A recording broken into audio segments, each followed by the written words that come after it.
The sound of Jacob's axe rang across the frosty morning air like a bell calling the faithful to prayer, each strike deliberate and sure as he felled timber for his cabin. Sarah paused in her morning chores to watch him work, noting how he'd chosen his building site with the eye of a strategist rather than a homesteader. The big oak near the creek provided natural cover while offering clear views of all approaches to their property, and the slight rise would give him a tactical advantage if trouble came calling again. 3 weeks had passed since Thomas Shelton's nighttime visit, 3 weeks of careful watchfulness and growing trust between strangers who'd become something more complex than simple neighbors. Jacob had proven himself a man of his word, rising before dawn to work on his own shelter, while still finding time to help Sarah with the endless tasks of preparing for winter. He'd repaired the barn roof, reinforced the chicken coop against predators, and spent long evenings teaching Emma basic arithmetic by firelight while Sarah mended clothes and planned their spring planting. The routine of shared work had settled over them like a comfortable quilt, warming them against more than just the approaching cold. Sarah found herself looking forward to the morning conversations over coffee, to Jacob's quiet observations about the weather and the land, to the way Emma's serious little face would light up when he praised her progress with letters and numbers. She'd begun to understand that healing could come not just through time, but through the simple act of building something new alongside someone who understood the value of what had been lost. Emma burst through the kitchen door carrying a basket of eggs, her cheeks red from the cold and her eyes bright with the satisfaction of completed chores. "Mama, the brown hen laid 2 eggs today, and I found where the speckled one's been hiding hers behind the feed barrel." "Well done, sweetheart. Mr. Stone will be pleased to hear. We'll have plenty for breakfast." Sarah accepted the basket and began preparing the morning meal, noting absently how natural it had become to include Jacob in their daily plans. Somewhere in the weeks of shared meals and mutual protection, he'd stopped being a stranger doing them a favor and become part of the fabric of their lives. Jacob appeared in the doorway as if summoned by the mention of his name, stamping frost from his boots before entering the warm kitchen. His hair held bits of sawdust, and his shirt was damp with honest sweat despite the morning chill. But his eyes held the satisfaction of a man making good progress on necessary work. "Foundations ready for the first course of logs," he announced, accepting the cup of coffee Sarah handed him. "Should have the walls up before the first hard freeze if the weather holds." "And if it doesn't?" Sarah asked, though she'd learned to trust Jacob's judgment about most practical matters. "Then I'll be spending more time in your barn than either of us planned," Jacob replied with a smile that took any awkwardness out of the admission. "But I've built houses in worse conditions. Main thing is getting the roof on before the snow flies." Emma looked up from her eggs with the directness that characterized all her observations. "Will you live there forever, Mr. Stone? Or will you move on when the bad men stop bothering us?" The question hung in the morning air like wood smoke, carrying implications that made Sarah's chest tighten with unexpected anxiety. She'd grown accustomed to Jacob's presence, to the security of knowing he stood between them and whatever threats the Sheltons might devise. The thought of him leaving once the immediate danger passed left her feeling more bereft than she cared to examine. Jacob set down his coffee cup and considered Emma's question with the seriousness he brought to all her inquiries. "Well now, that depends on a lot of things. Whether your mama wants me to stay. Whether I've got reason to put down roots here instead of wandering on to the next place that needs help." "What kind of reason?" Emma pressed, with the relentless curiosity of childhood. "Emma," Sarah said gently, recognizing dangerous ground when she saw it. "Mr. Stone's plans are his own business." "Actually," Jacob said quietly, "I think it's fair to say that my plans have gotten pretty tangled up with yours, Mrs. Massey. Hard to separate them out anymore." Before Sarah could fully process the implications of that statement, the sound of approaching horses interrupted their morning peace. Jacob was on his feet and moving toward the window before the hoofbeats fully registered, his hand settling automatically on his gun. "2 riders," he said quietly. "Coming fast, but not like they're bringing trouble. Look like townspeople." Sarah recognized the visitors as they came into view. Dr. Morrison and his teenage son Billy, both looking wind-blown and urgent as they reined in their horses near the porch. Dr. Morrison was a good man who'd done what he could for David during his final illness, and his presence at their homestead could only mean important news. Jacob opened the door before the doctor could knock, stepping aside to let the older man into the warm kitchen. Billy followed, clutching a leather satchel that probably contained medical supplies, though Sarah couldn't imagine why the doctor would be making house calls this early in the morning. "Dr. Morrison," Sarah said, rising from the table. "What brings you out here so early?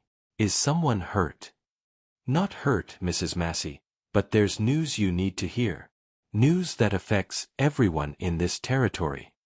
The doctor accepted the chair Jacob offered and the coffee Sarah poured, using the moments to gather his thoughts.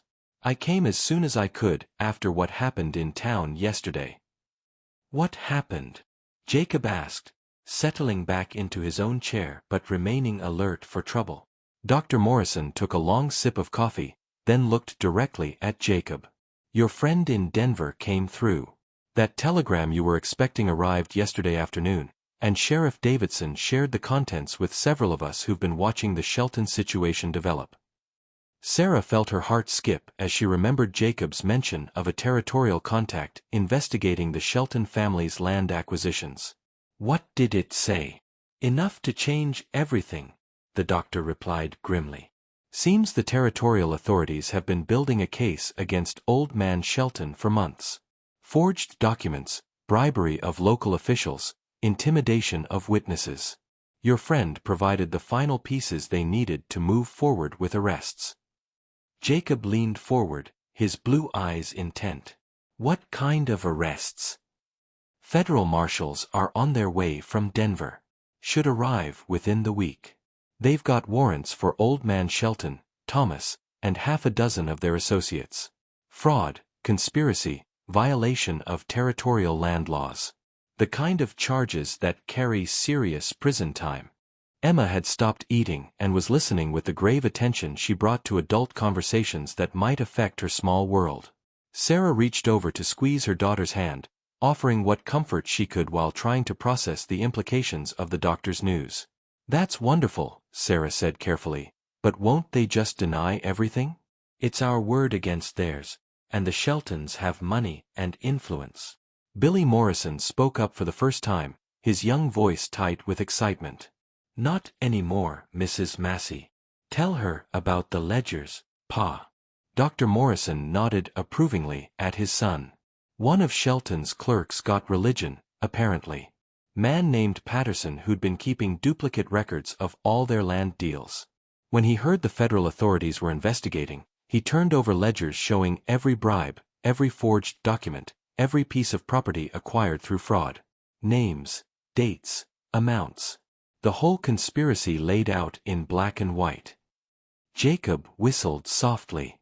"That's more than I dared hope for. But it also makes the next few days more dangerous. Cornered animals fight hardest, and the Sheltons aren't going to go quietly." "That's why I came to warn you," Dr. Morrison said seriously. "Sheriff Davidson thinks they'll make some kind of desperate move before the marshals arrive. Try to silence witnesses, destroy evidence, maybe even run for it. Either way, you folks are likely to be in their path." Sarah felt the familiar chill of dread settling in her stomach. Just when it seemed like justice might finally prevail, the threat was escalating rather than diminishing. "What should we do?"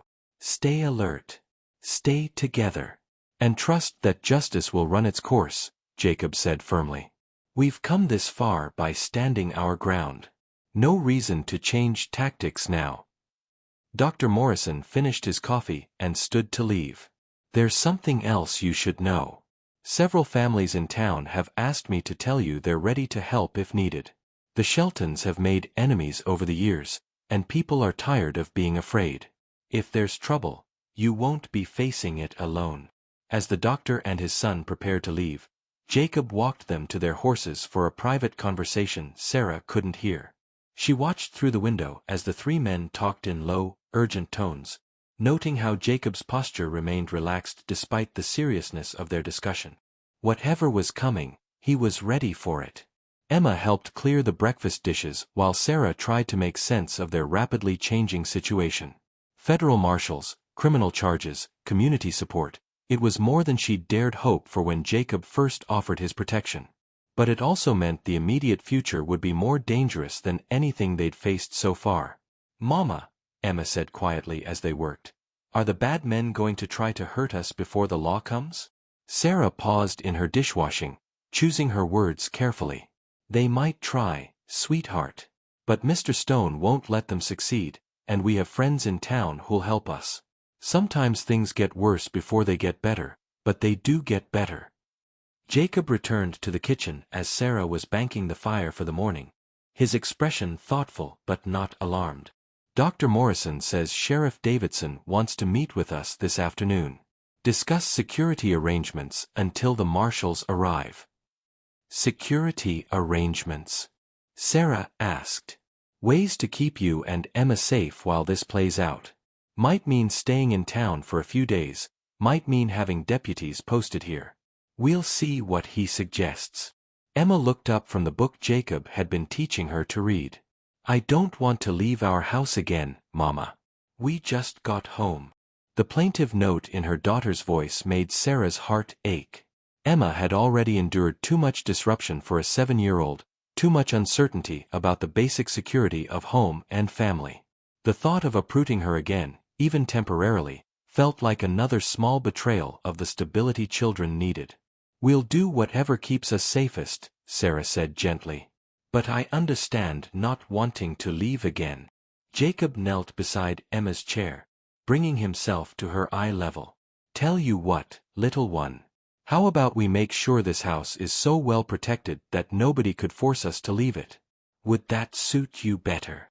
Emma nodded solemnly. "What would we need to do?" "Well, first thing is making sure we can see anyone coming from a long way off. Second thing is having good strong walls and doors that won't give way easy. Third thing is having friends nearby who'll come running if we need help." "Do we have all those things?" Emma asked. Jacob looked around the sturdy kitchen David had built, noting the thick log walls and the placement of windows that provided good sight lines across their property. "Most of them. And what we don't have, we can fix." As the morning progressed toward their appointment with Sheriff Davidson, Sarah found herself watching Jacob prepare for whatever confrontation might be coming. He cleaned his weapons with methodical care, checked the latches on all the doors and windows, and spent time walking the perimeter of their property to identify potential weaknesses in their defenses. But he also took time to continue Emma's reading lesson, helped Sarah plan their winter food storage, and discussed improvements they might make to the property come spring.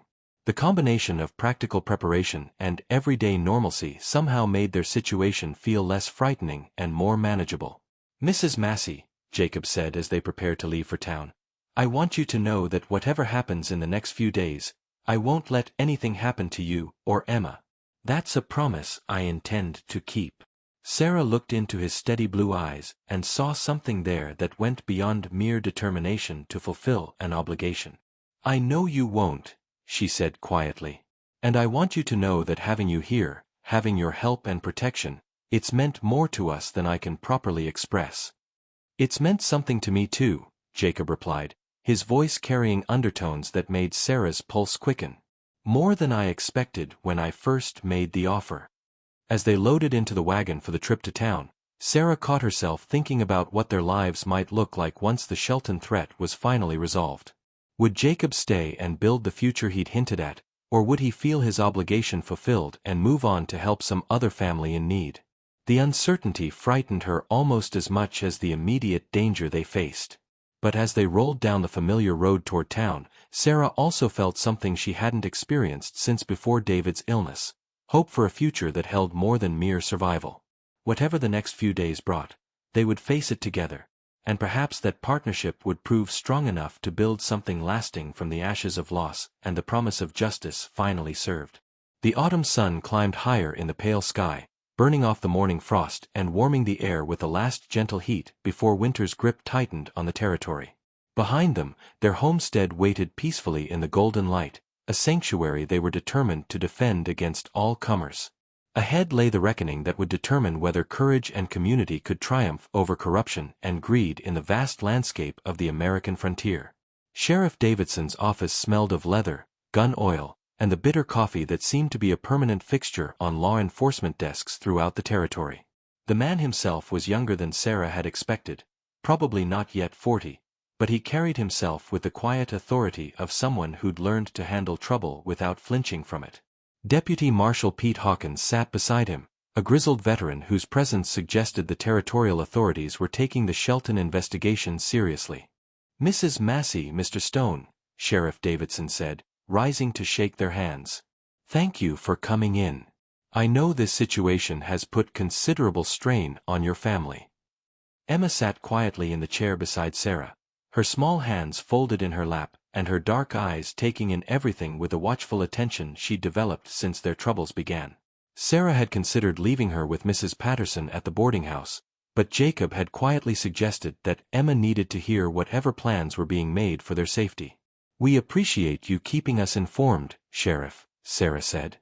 "Dr. Morrison mentioned that federal marshals are expected soon. Day after tomorrow, according to the latest telegram," Deputy Marshal Hawkins confirmed. "3 men, all experienced with cases like this. They'll have warrants for the major players and authority to clean house properly." Jacob leaned forward in his chair. "What's the Shelton family's current state of mind? Are they acting like people who know trouble's coming?" Sheriff Davidson and the deputy exchanged glances that suggested the answer wasn't entirely reassuring. "They're acting like people getting ready to fight or run," Davidson said carefully. "Thomas has been recruiting men, paying top dollar for anyone willing to ride with him.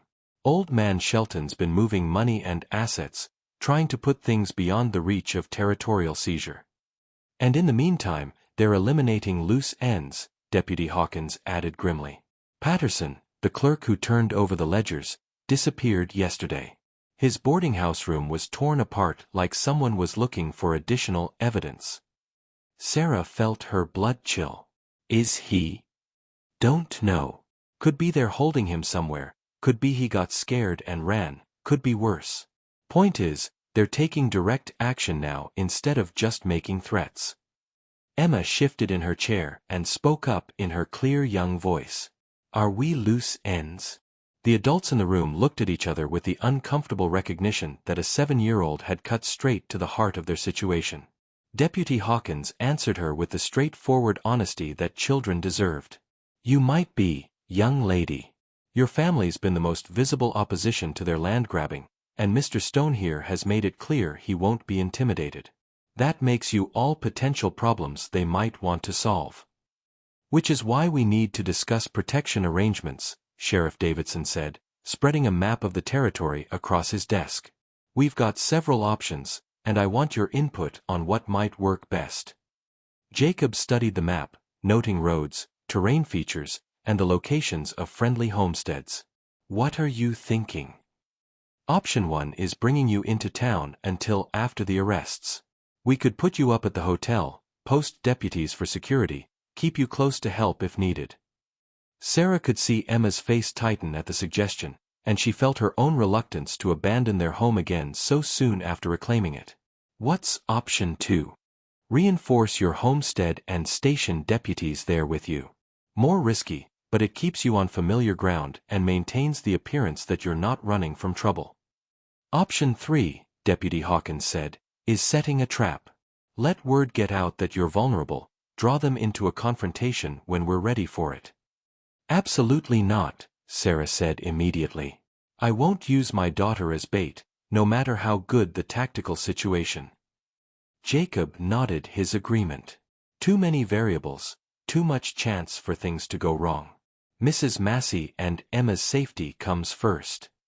Sheriff Davidson made notes on a pad of paper.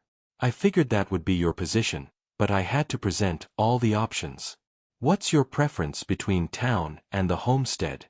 Emma looked up at her mother with pleading eyes. "Please, Mama. I don't want to leave home again." Sarah felt torn between her daughter's need for stability and her own fear of what might happen if they stayed too isolated. "Mr. Stone, what do you think?" Jacob was quiet for a long moment, studying the map and considering variables that Sarah could only guess at. "How many deputies can you spare for homestead protection?" 2, Maybe 3 if I stretch resources thin, Davidson replied. That should be enough, assuming they're competent men who won't panic if shooting starts. They are, the sheriff assured him. Deputy Collins fought in the war, and Deputy Murphy grew up on the frontier. Both have experience with this kind of situation. Then I vote for staying put, Jacob said firmly. Familiar ground, good defensive positions, and we don't look like we're running scared. Sometimes the best way to avoid a fight is to make it clear you're ready for one. Sarah looked at Emma's hopeful face and made her decision. All right. We stay home. But I want your word that if the situation becomes too dangerous, we'll reconsider. You have it, Sheriff Davidson said.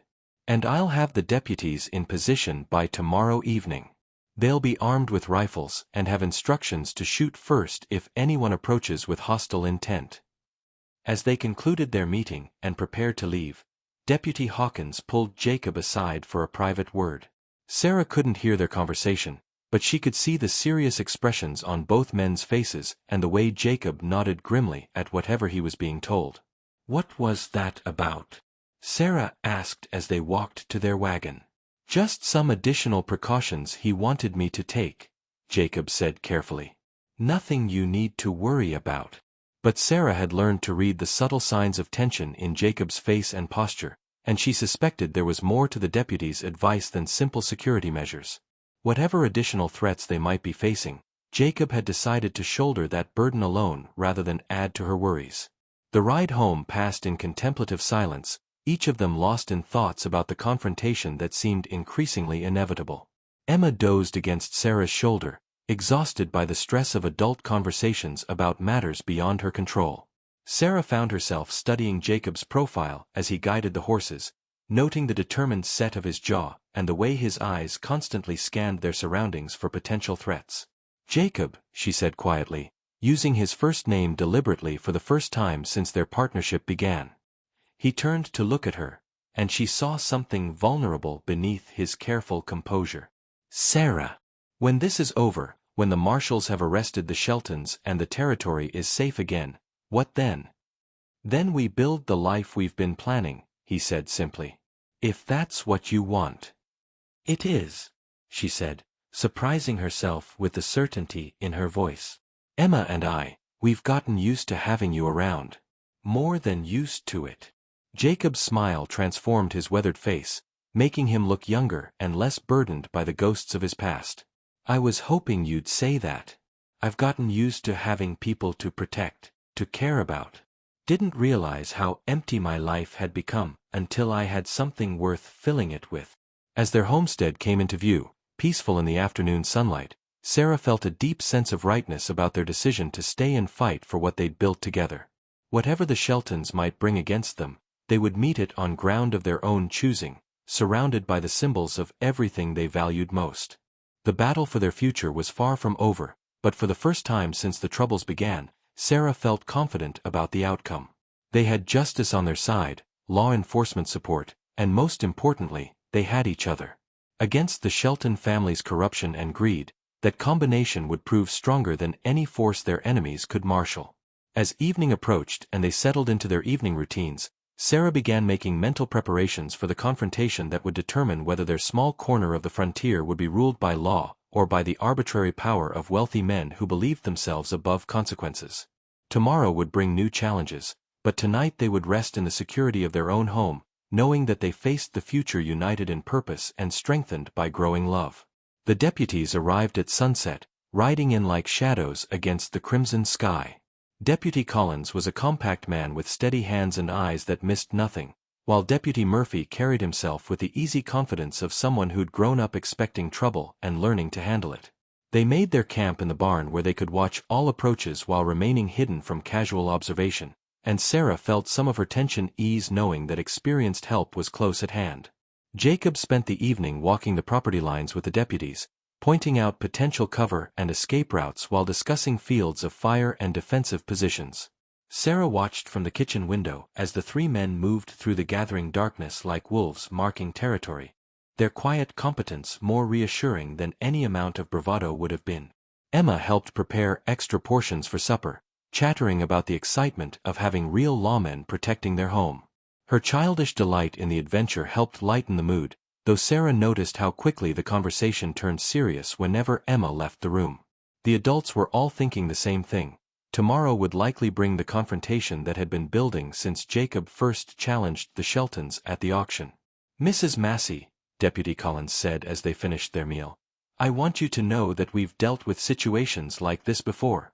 Men like the Sheltons make a lot of noise, but when it comes down to actual fighting, most of their hired help disappears fast. Bullying defenseless families is one thing. Facing determined opposition is something else entirely. Still," Deputy Murphy added, "we should be prepared for them to try something desperate. Cornered animals and desperate men both fight hardest when they've got nothing left to lose." Jacob nodded agreement. "What's our protocol if they show up?" "First priority is protecting Mrs. Massey and Emma," Collins said firmly. "We've got a secure position prepared in the root cellar if things turn violent. Second priority is taking prisoners if possible, but only if it doesn't compromise the first priority." "And if they come with overwhelming force?" Sarah asked, though part of her didn't want to hear the answer. "Then we hold them off long enough for you to escape on the horses Jacob's got saddled in the back pasture," Murphy replied. "There's people in town who'll hide you until the marshals arrive." The practical nature of their planning helped calm Sarah's nerves while simultaneously making the danger feel more real. These weren't theoretical threats anymore, they were specific contingencies for a battle that experienced lawmen expected to happen within hours. As they settled in for what might be a long night, Sarah found herself thinking about how dramatically her life had changed since the auction that seemed like years ago but had been less than 2 months. She'd gone from desperate widow facing homelessness to woman protected by a man she was rapidly learning to love, from isolated victim to member of a community willing to stand against corruption. The transformation felt miraculous in ways that had nothing to do with mere luck. Jacob appeared in the kitchen doorway as she finished banking the fire, his presence solid and reassuring in the lamplight. "Deputies are settled in the barn, and I've checked all the windows and doors. Everything's as secure as we can make it. Are you worried?" Sarah asked, though his calm demeanor already suggested the answer. "Concerned, but not worried," Jacob said, settling into David's old chair with the easy familiarity that had developed between them. "We're well prepared, we've got good help, and we're fighting for something worth defending. That gives us advantages the Sheltons don't have." Emma appeared at the top of the stairs in her nightgown, reluctant to go to bed when so much excitement was happening downstairs. "Mr. Stone, will you tell me a story?" "Emma," Sarah began, but Jacob held up a gentle hand. "I think a story might be just the thing," he said. "Something peaceful to help us all sleep better." As Jacob told Emma a tale about a brave princess who defended her castle with wisdom instead of weapons, Sarah found herself studying his face in the firelight. The harsh lines of old grief had softened over their weeks together, replaced by something warmer and more hopeful. Whatever happened in the coming confrontation, she was grateful for the time they'd had to discover what they might mean to each other. The night passed quietly until the hour before dawn, when Deputy Murphy's low whistle from the barn brought Jacob instantly awake. Sarah heard him moving through the house with the careful silence of a man accustomed to danger, and she slipped from her bed to peer through the window toward the road. 8 riders sat their horses at the edge of their property, barely visible in the gray pre-dawn light. Even at a distance, Sarah could see they were armed and organized, sitting in formation like a military unit rather than a casual group. Thomas Shelton's pale hair was visible beneath his hat, and she recognized several of his father's regular hired men among the group. Jacob appeared beside her at the window, fully dressed and armed. "They came earlier than I expected," he said quietly. "Means they're more desperate than I hoped." "What do they want?" Sarah whispered, though she suspected she already knew. "To end this before the marshals arrive. Question is whether they'll try negotiation first or go straight to violence." Emma stirred in her bed, and Sarah moved quickly to wake her daughter gently. "Sweetheart, remember what we talked about? About going to the safe place if the bad men came." Emma nodded solemnly, fully alert despite having been asleep moments before. Children who'd lived through uncertainty developed the ability to transition quickly from peaceful sleep to crisis awareness, and Emma had unfortunately gained too much experience with adult emergencies. Thomas Shelton's voice carried across the yard as he called out with false courtesy. "Mrs. Massey. Mr. Stone. I'd like to discuss a business proposition that could benefit everyone involved." Jacob positioned himself at the front window where he could see the riders while remaining behind cover. "What kind of proposition, Shelton?" "The kind that keeps your farm from burning down and your family from getting hurt. All we need is your cooperation with some legal difficulties that have arisen." Sarah felt cold understanding wash over her. They wanted her to recant any testimony she might give to the federal marshals, to claim that her accusations against the Shelton family had been based on misunderstanding rather than criminal behavior. With her cooperation, they could paint themselves as victims of malicious gossip rather than perpetrators of fraud and intimidation. "What kind of cooperation?" Jacob called back, though Sarah could tell from his tone that he was buying time rather than seriously considering negotiation. "Mrs. Massey signs a document stating that she was mistaken about certain allegations. In return, she keeps her property and her family remains safe. Everyone goes home happy." "And if she refuses?" Jacob asked. "Then accidents start happening. Fires, stampedes, unfortunate encounters with desperate men. You understand how dangerous this territory can be for people who don't have proper protection." Deputy Collins appeared at the back door, having circled around from the barn to provide additional coverage. He held up 3 fingers, then pointed toward the creek, indicating that more riders were approaching from another direction. The Sheltons had brought enough men to surround the homestead, turning their defensive position into a potential trap. Jacob made quick hand signals to the deputy, then turned to Sarah with grim determination. "Time to get Emma to the root cellar. This isn't going to end with talking." As Sarah hurried her daughter toward the hidden entrance to their emergency shelter, she heard Thomas Shelton's voice turn harsh with impatience. "You've got 2 minutes to decide, Mrs. Massey. After that, we start demonstrating what accidents look like." "Counteroffer," Jacob called back, his voice carrying clearly across the yard. "You ride away now, and when the federal marshals arrive tomorrow, I'll tell them you had the good sense to run instead of making things worse for yourselves." Thomas Shelton's laugh held no humor. "I'm afraid that's not acceptable, Mr. Stone. You see, we can't leave witnesses to tell tales about things that never happened." The admission that they intended murder rather than mere intimidation crystallized the situation with brutal clarity. This wasn't about forcing cooperation anymore. It was about elimination of evidence before the federal investigation could proceed. Sarah realized with sick certainty that Patterson, the clerk who'd turned over the ledgers, was almost certainly dead already. "Sarah," Jacob said quietly as she settled Emma in the root cellar with blankets and water, "no matter what happens, you stay hidden until either the shooting stops or the deputies tell you it's safe. Promise me." "I promise," Sarah said, though her heart rebelled against the idea of hiding while Jacob faced mortal danger on her behalf. "But you promise me something too. Promise me you'll be careful, that you won't take unnecessary risks." Jacob's smile was gentle despite the circumstances. "I'll be as careful as the situation allows. But Sarah, if something does happen to me, you take Emma and you run. Don't try to fight them alone." Before Sarah could respond, the sound of breaking glass from the front of the house announced that the talking portion of the confrontation had ended.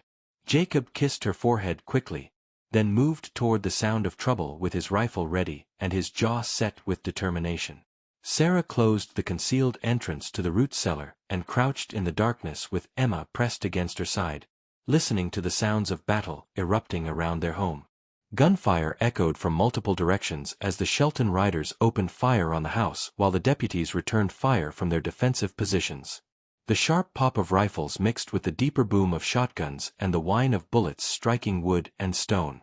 "Mama," Emma whispered. "Are they trying to kill Mr. Stone?" "They're trying," Sarah whispered back, "but Mr. Stone is very good at not letting people hurt him." and he has help from the deputies. Through the thin walls of their shelter, they could hear Jacob's voice calling out tactical information to the deputies, coordinating their defense with the calm competence of someone who'd faced similar situations before. His presence seemed to steady the other defenders, and Sarah found herself drawing strength from his unshakable confidence even in the midst of mortal danger. The battle raged for what felt like hours but was probably less than 30 minutes, punctuated by lulls when both sides conserved ammunition and tried to maneuver for better positions. During one such pause, Sarah heard Thomas Shelton's voice raised in frustrated anger, berating his men for their failure to overwhelm 3 defenders in a farmhouse. "Burn them out," Thomas commanded. "If we can't root them out with bullets, we'll use fire." The smell of smoke began filtering into their hiding place, and Sarah felt panic rising in her throat. Fire was the frontier's most feared enemy, capable of destroying everything a family had built in a matter of minutes. If the Sheltons succeeded in setting the house ablaze, all their defensive advantages would turn into death traps. But Jacob had anticipated this tactic. Sarah heard him shouting instructions to the deputies, and moments later the sound of gunfire intensified as the defenders concentrated their fire on anyone trying to approach the house with torches or burning brands. The Sheltons' hired men found themselves caught in crossfire every time they attempted to set fires, and several abandoned their efforts after coming under accurate rifle fire from multiple directions. As the sun climbed higher and the battle continued, Sarah began to realize that the Sheltons' plan was failing. They'd expected to overwhelm isolated defenders through surprise and superior numbers, but they'd encountered organized resistance that refused to break under pressure. More importantly, the sound of gunfire would be audible for miles, and Sarah knew that other settlers would be investigating the disturbance. Her faith was rewarded when the battle sounds shifted to include new voices, townspeople and neighboring farmers who'd heard the shooting and come to investigate.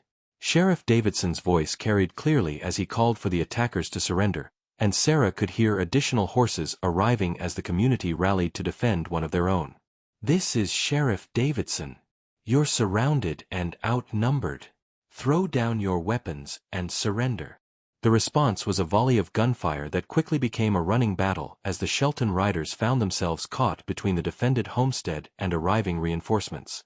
Thomas Shelton's voice could be heard rallying his men, but the confidence had gone out of his tone, replaced by the desperation of a man whose final gamble was failing catastrophically.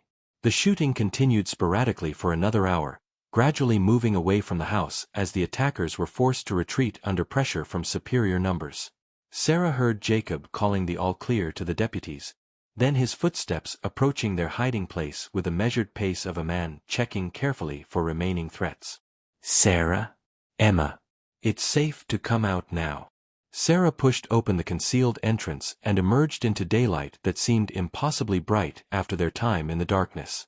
The house showed the scars of battle, bullet holes in the walls, broken windows, furniture overturned where defenders had taken cover, but the structure remained sound and their family remained whole. Jacob stood in the kitchen doorway, his clothes torn and his face streaked with powder smoke, but his eyes held the satisfaction of a man who'd protected what mattered most. Behind him, Deputies Collins and Murphy checked their weapons and surveyed the damage with the professional interest of lawmen cataloging evidence. "Are they gone?" Sarah asked, though the continuing sound of distant gunfire suggested the pursuit was still ongoing. "For now," Jacob replied. "Sheriff Davidson and about 20 men are chasing them toward the territorial line. Doubt they'll be back, especially with federal marshals arriving tomorrow." Emma ran to Jacob and wrapped her arms around his waist, pressing her face against his shirt with the desperate relief of a child who'd thought she might lose another father figure. Jacob's hand settled gently on her head, and Sarah saw the tender expression that crossed his weathered features as he comforted her daughter. "Is it really over?" Sarah asked, scarcely daring to believe that their long ordeal might finally be reaching its conclusion. "This part is," Jacob said. "They threw everything they had at us and it wasn't enough. The marshals will find a broken organization and scattered remnants when they arrive. The Shelton Empire just collapsed under the weight of its own corruption." As neighbors began arriving to check on their welfare and offer assistance with repairs, Sarah felt the truth of Jacob's words settling into her bones. The Sheltons had gambled everything on one desperate assault, and their failure had destroyed not just their immediate plans but their entire power structure. Men who'd served them out of fear or greed would abandon a sinking ship, witnesses would emerge from hiding to testify against them, and the carefully constructed facade of respectability would crumble under federal investigation. But more than that, Sarah realized, the community response to their crisis had demonstrated something important about the kind of society they were building in this harsh territory. When corruption threatened one family, neighbors had rallied to defend them. When bullies relied on intimidation, ordinary citizens had shown the courage to stand against them. The frontier bred hard people, but it also bred people who understood that survival depended on looking out for each other. Dr. Morrison arrived with medical supplies to treat minor wounds, followed by his wife carrying fresh bread and soup for the defenders. Mrs. Patterson from the boarding house brought quilts to replace bedding damaged in the fighting. The blacksmith and his sons began boarding up broken windows while their wives swept up broken glass and straightened overturned furniture. As the afternoon progressed and their home was gradually restored to livability, Sarah found herself watching Jacob interact with their neighbors and helpers. The respect they showed him wasn't just gratitude for his protection of her family, it was recognition that he'd become part of their community, someone worth defending in return. "Jacob," she said as the last of the helpers departed and evening settled over their bullet-scarred but still standing homestead. "What you did today, what you've done for us, I can never repay you." "Don't need repaying," Jacob said, settling into his chair with the careful movements of a man discovering new bruises and minor wounds. "Got everything I wanted right here." Emma looked up from the book she was reading by lamplight, her serious little face reflecting the wisdom that came from surviving more than any child should have to endure.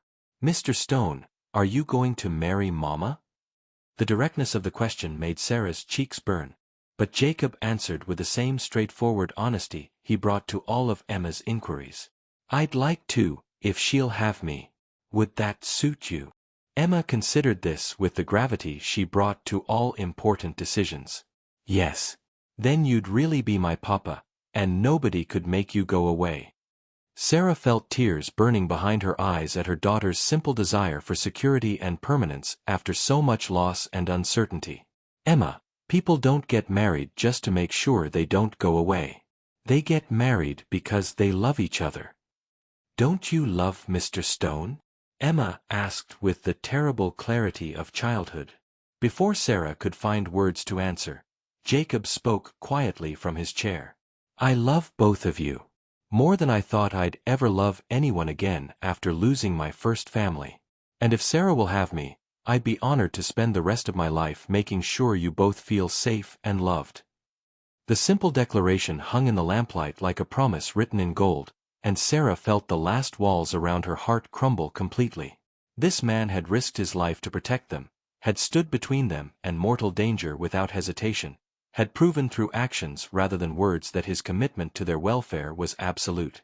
"Yes," she said simply.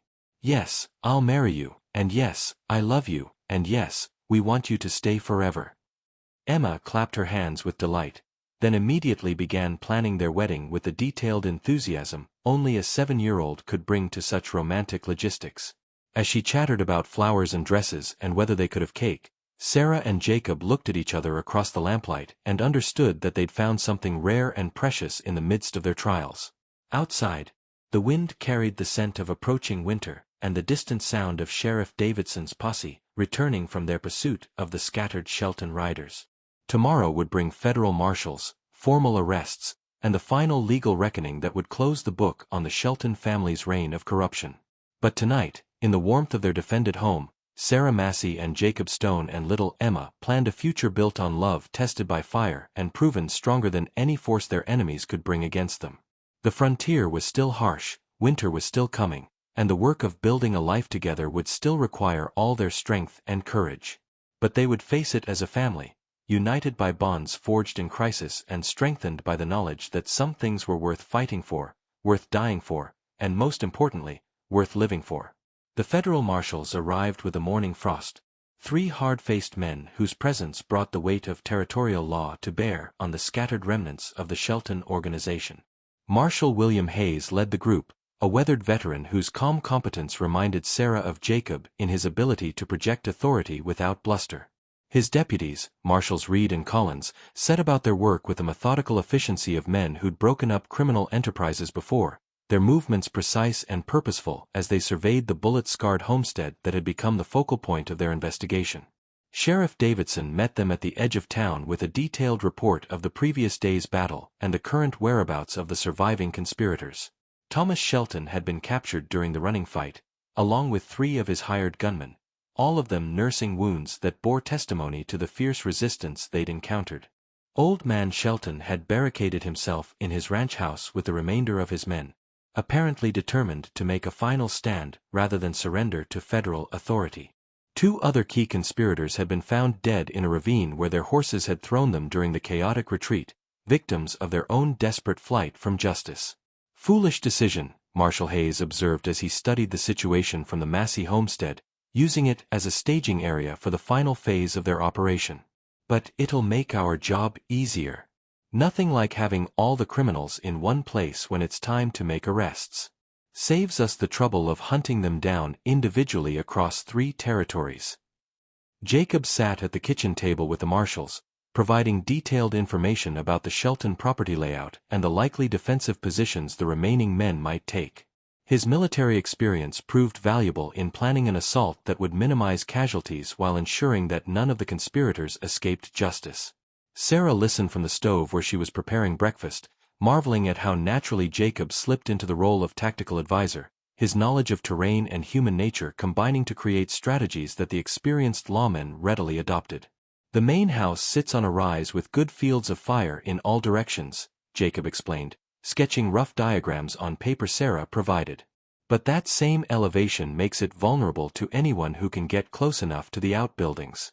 The barn and bunkhouse provide cover for an approach from the north, and there's a dry creek bed that runs within 50 yards of the back porch. Marshal Reed studied the drawings with professional interest. How many men you reckon he's got left? Hard to say for certain, but I'd estimate no more than 8 or 10. Most of his hired guns were with Thomas yesterday, and those who weren't are probably reconsidering their employment prospects about now. Word travels fast in small communities, and nobody wants to be caught fighting federal marshals over a lost cause. Emma helped Sarah prepare coffee and breakfast for the lawmen, listening with fascination to their professional discussions about tactics and legal procedures. The presence of federal authority in their kitchen felt like vindication of everything they'd endured, proof that law and order could reach even the remotest corners of the frontier when citizens had the courage to stand up for what was right. She moved quietly among the adults, refilling coffee cups and offering fresh biscuits with the serious efficiency of a child who understood that important work was being done. "Mrs. Massey," Marshal Hayes said as they concluded their planning session, "I want you to know that your courage in standing up to these men has made our job possible. Without witnesses willing to testify, even the best evidence loses its power in court. Too many good people get intimidated into silence, and criminals go free because nobody's willing to speak the truth." "I had help," Sarah replied, glancing at Jacob with gratitude that went far beyond mere words. "I couldn't have stood up to anyone without knowing someone was standing with me. And the whole community rallied when it counted. Dr. Morrison, Sheriff Davidson, all the neighbors who came running when they heard shooting, that's what made the difference." "That's how it's supposed to work," the marshal said approvingly. "Law depends on ordinary citizens being willing to support it, and citizens depend on law being strong enough to protect them when they do the right thing. You've got a good community here, one that understands how civilization gets built and maintained." As the marshals prepared to ride out for their final confrontation with Old Man Shelton, Deputy Marshal Reed pulled Jacob aside for a private conversation near the barn. Sarah couldn't hear their words, but she could see the serious expressions on both men's faces and the way Jacob nodded grimly at whatever he was being told. The discussion lasted several minutes, with both men occasionally gesturing toward the horizon where smoke still rose from the Shelton Ranch buildings. "What was that about?" Sarah asked as the lawmen mounted their horses and prepared to depart. "They wanted to know if I'd be interested in working with them on occasion," Jacob said carefully, watching the federal officers ride away with the focused attention of a man whose protective instincts remained on high alert. "Seems they could use someone with my background for situations like this one. Territory's growing fast, and that growth attracts all kinds of criminal enterprises that require specialized handling. Sarah felt a chill of apprehension at the implications. You mean more dangerous work? More situations where you might not come home to Emma and me? Jacob took her hands in his, looking into her eyes with the steady sincerity that had first convinced her to trust him with their lives. I told them I'd consider it, but that any decision would depend on what my wife thought was best for our family. Some things are more important than money or excitement, and I've learned what those things are.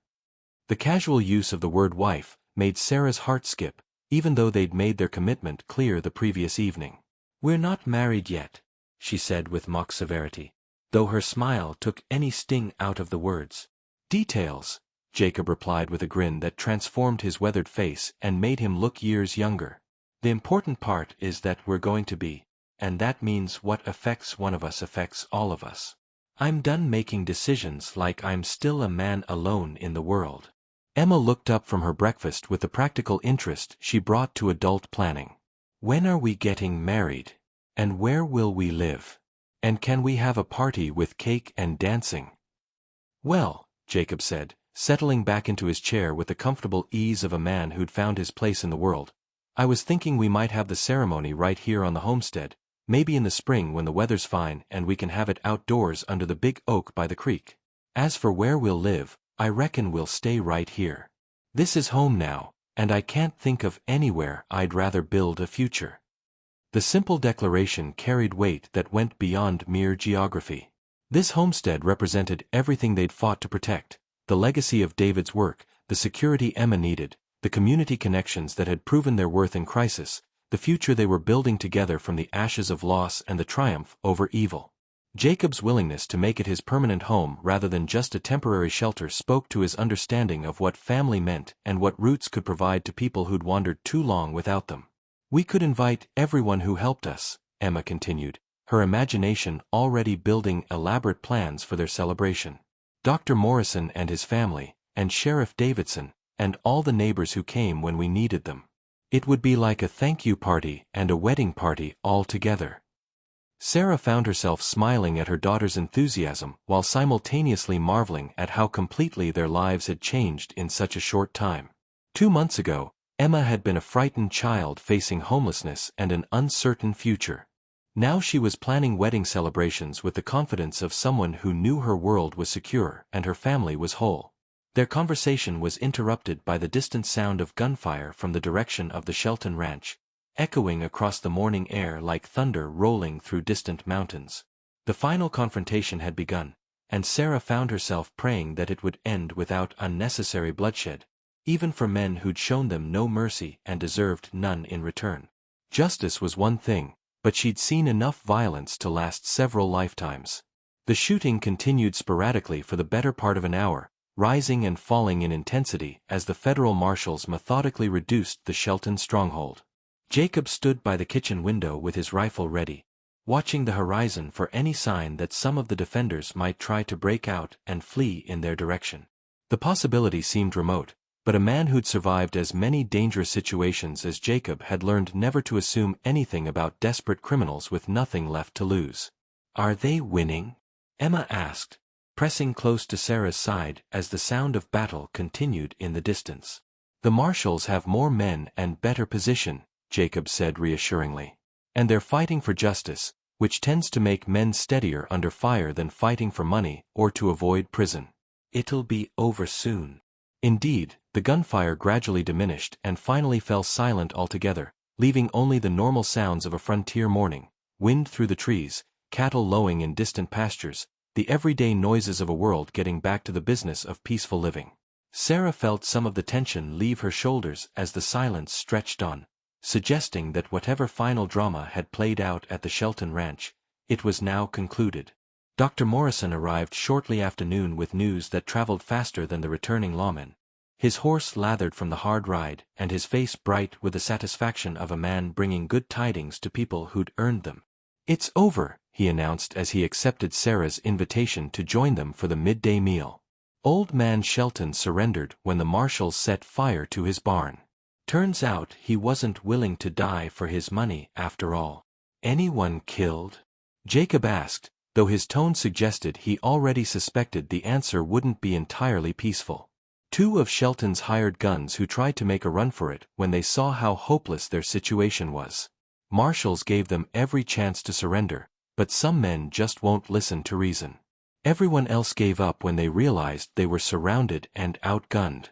The marshals have them all in custody now, along with enough evidence to put them away for a very long time. Emma looked up from her arithmetic lesson with the directness that characterized all her questions about adult matters. Does that mean the bad men can't hurt us anymore? Not ever. Dr. Morrison smiled at her with the gentle expression he reserved for his youngest patients. That's exactly what it means, young lady. The bad men are going to prison for many years, and they won't be bothering your family or anyone else for a very long time. You can sleep peacefully from now on, knowing that the law has triumphed and justice has been served. As the afternoon progressed and more visitors arrived with additional details, the full scope of the Shelton organization's collapse became clear. The hired gunmen, faced with federal charges and the certainty of long prison sentences, had begun providing testimony against their former employers in hopes of reducing their own punishment. The clerks and officials who'd helped falsify documents were surrendering voluntarily rather than face federal fugitive charges. Several prominent businessmen in town who'd been secretly cooperating with Shelton schemes were quietly making arrangements to leave the territory before their involvement became public knowledge. The carefully constructed empire built on corruption and intimidation was disintegrating as rapidly as it had once grown, its foundation of fear and greed proving unable to withstand the combined pressure of federal investigation and community resistance. Sarah listened to the reports with growing amazement at how thoroughly their victory had been, how completely the threat that had once seemed insurmountable had been eliminated. It's like a house of cards, she observed to Jacob as they discussed the day's revelations. Once a few key pieces were removed, the whole structure just collapsed.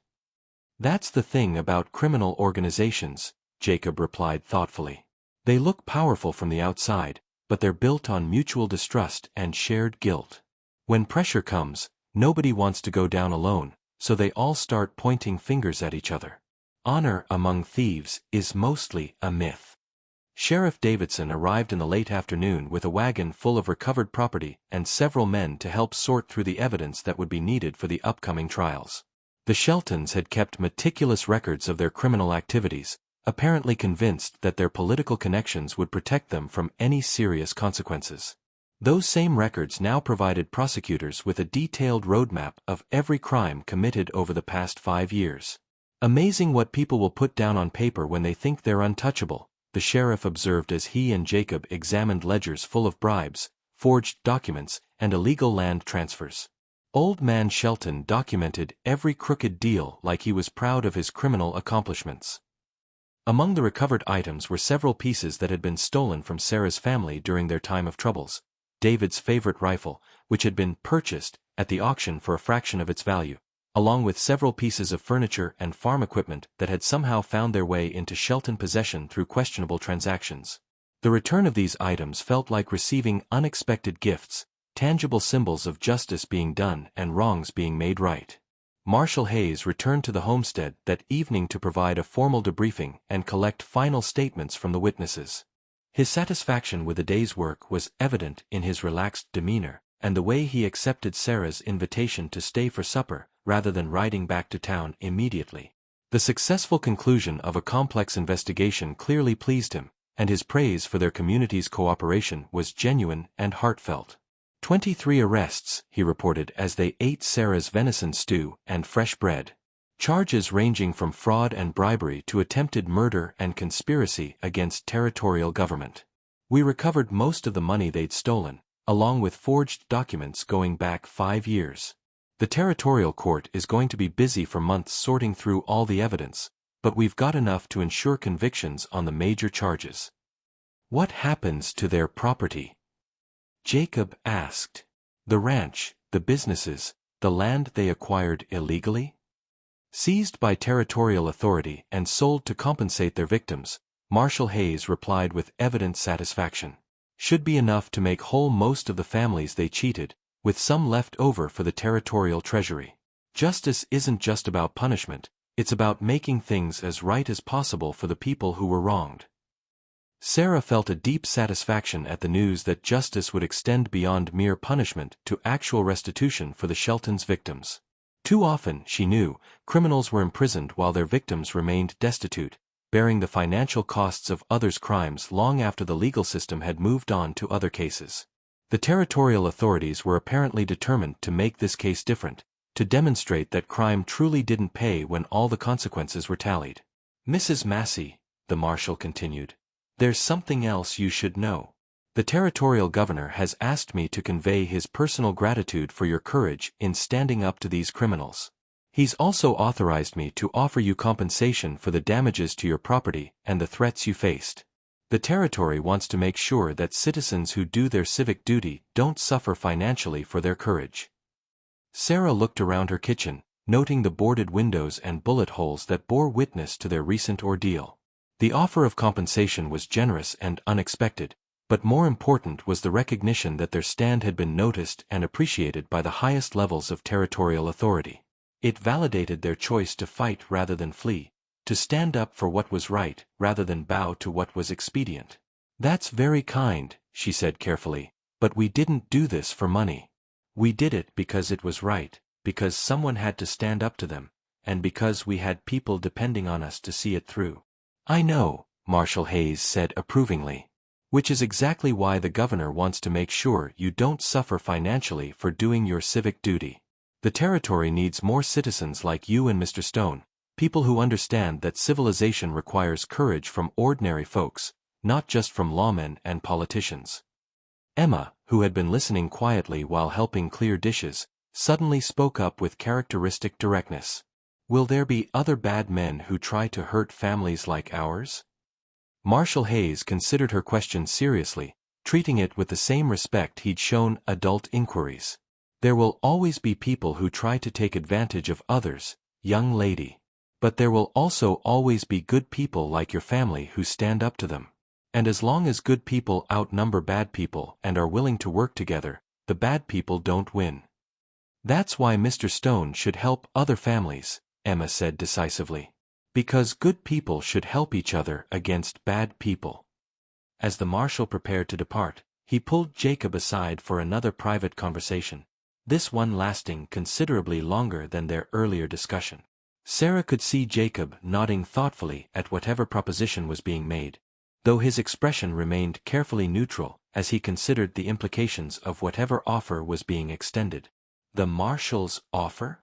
Sarah asked after the lawman had ridden away into the gathering dusk.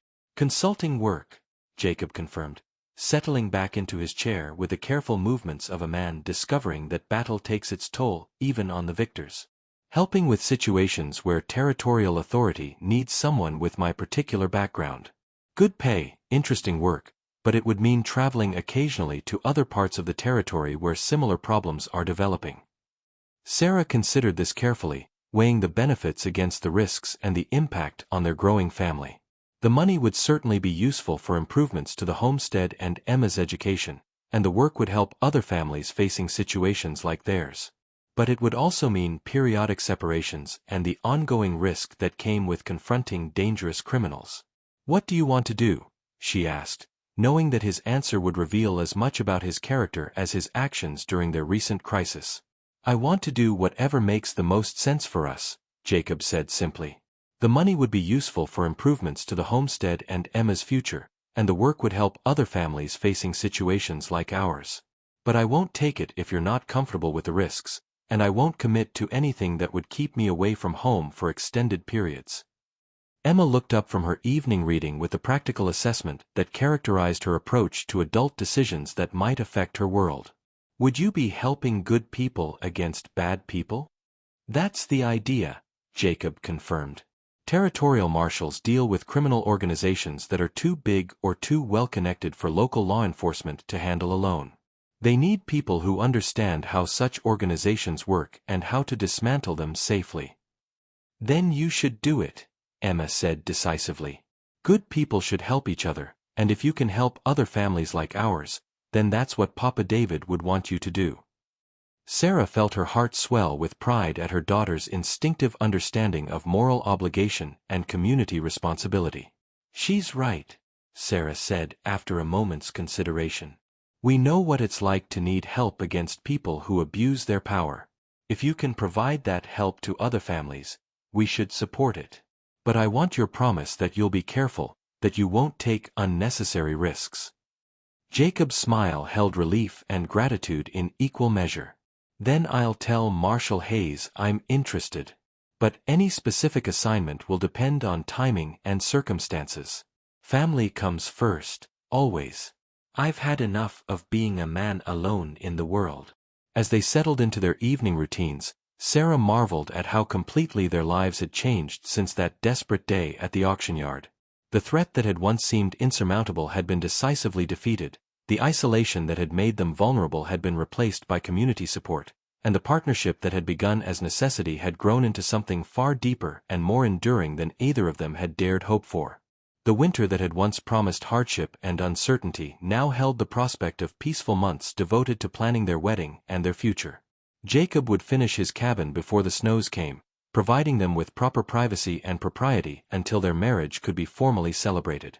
Spring would bring not just the renewal of the land, but the beginning of their new life as a legally united family, with all the joys and responsibilities that such a commitment entailed.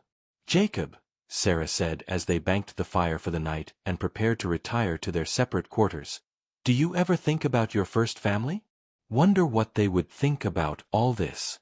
Jacob was quiet for a long moment, staring into the dying flames with the distant expression that sometimes crossed his features when the past called to him. "I think they'd be glad," he said finally. "Glad that their deaths led to something good instead of just grief and waste. Glad that I found a way to honor their memory by protecting another family, by choosing to build something new instead of just carrying around the ashes of what was lost." "And I think David would be glad too," Sarah said softly. "Glad that Emma and I found someone who could love us and protect us the way he would have wanted. Glad that his work on this land would continue, that his daughter would grow up feeling safe and loved."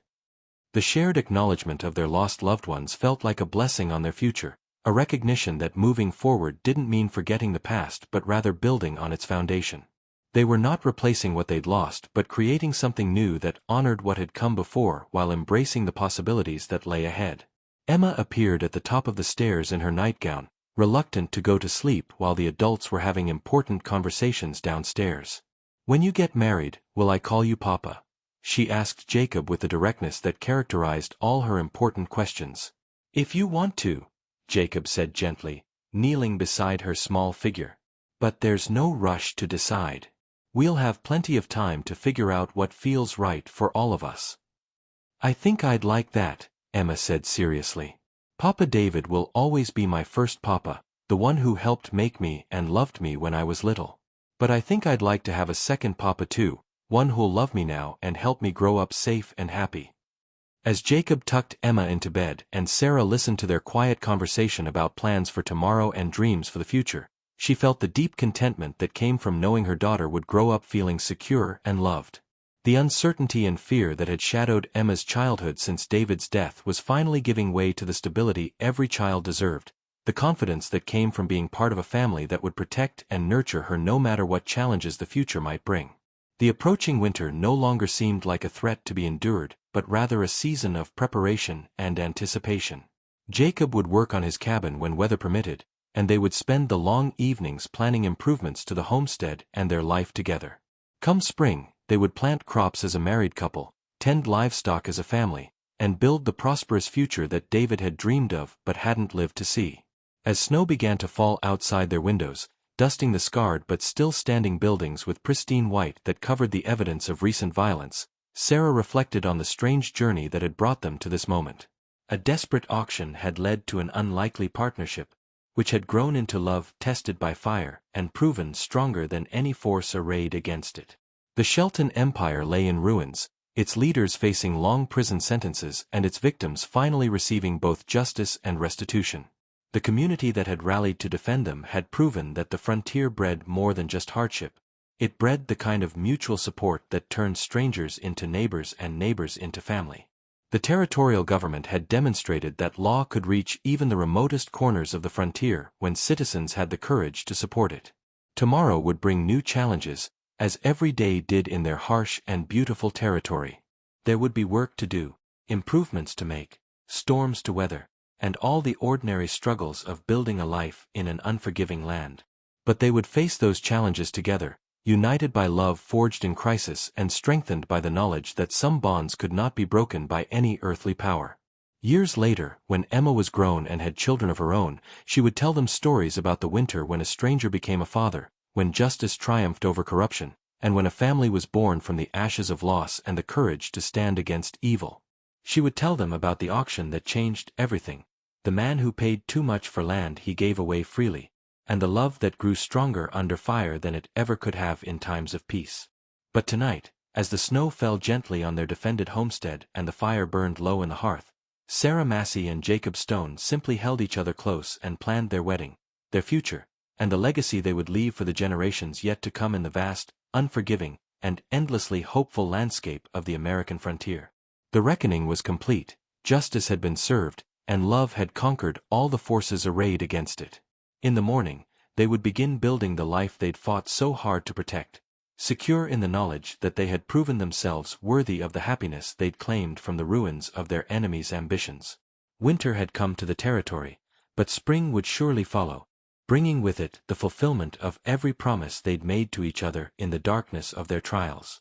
The frontier demanded much from those who chose to make their lives upon it, but for those with the courage to face its challenges together, it offered rewards beyond measure. The satisfaction of honest work, the security of proven love, and the deep contentment that came from knowing they had built something lasting from the raw materials of hope and determination. The battle was over, the victory was complete, and the future stretched before them bright with possibility under the endless western sky.